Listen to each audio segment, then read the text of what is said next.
नमस्ते। आज हम एक सफर पे चलेंगे नेपाल के इतिहास में। एक ऐसी कहानी देखेंगे जो सदियों पुरानी है। ये कहानी है नेपाल की राजशाही की। एक ऐसी राजशाही जिसका अंत ना बहुत ही नाटकीय, बहुत ही अप्रत्याशित था। ये कहानी है एकजुट होने की, संघर्ष की और एक ऐसे बदलाव की जिसने सबको चौंका दिया। तो सवाल यही उठता है कि आखिर 240 साल पुरानी इतनी मजबूत राजशाही खत्म कैसे हो गई? है ना सोचने वाली बात। तो इसी सवाल का जवाब ढूंढने के लिए चलिए थोड़ा सा इतिहास के पन्ने पलटते हैं। और देखिए, इस सवाल का जवाब ना शाहवंश से भी पहले के इतिहास में छिपा है। मतलब ये समझना जरूरी है कि नेपाल की कहानी उस डायनेस्टी से कहीं ज्यादा पुरानी है जिसने आज के नेपाल को बनाया। तो नेपाल की कहानी की शुरुआत होती है गोपाल और किरात जैसे राजवंशों से। इनके बाद आए लिच्छवी और फिर मल्ल वंश। और मल्ल वंश का जो दौर था ना, उससे तो नेपाली आर्ट एंड कल्चर का गोल्डन एज कहा जाता है। काठमांडू घाटी में जो हम आज भी वो शानदार महल और मंदिर देखते हैं, वो सब उसी दौर की देन है। लेकिन देश की राजनीतिक तस्वीर वो अब हमेशा के लिए बदलने वाली थी। तो चलिए अब बात करते हैं उस राजवंश की जिसने नेपाल को एक किया और जिसका नाम 2 सदियों से भी ज्यादा समय तक नेपाल की पहचान बन गया।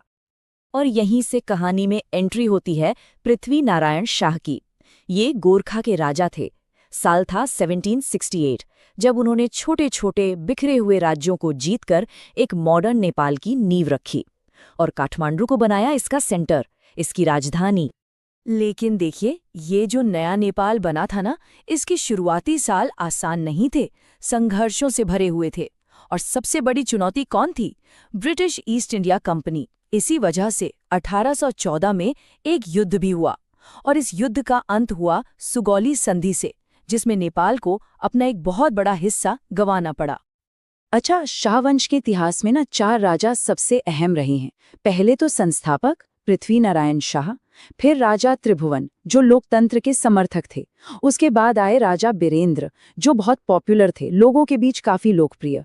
और फिर आखिर में अंतिम राजा ज्ञानेंद्र।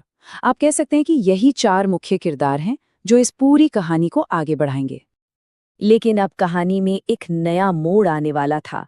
शाह राजाओं की सत्ता को जो सबसे बड़ी चुनौती मिलने वाली थी, वो किसी बाहरी दुश्मन से नहीं, बल्कि घर के अंदर से ही आने वाली थी।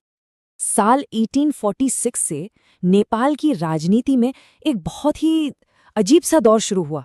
सोचिए, शाह राजा गद्दी पर तो बैठे थे, लेकिन वो सिर्फ नाम के राजा थे।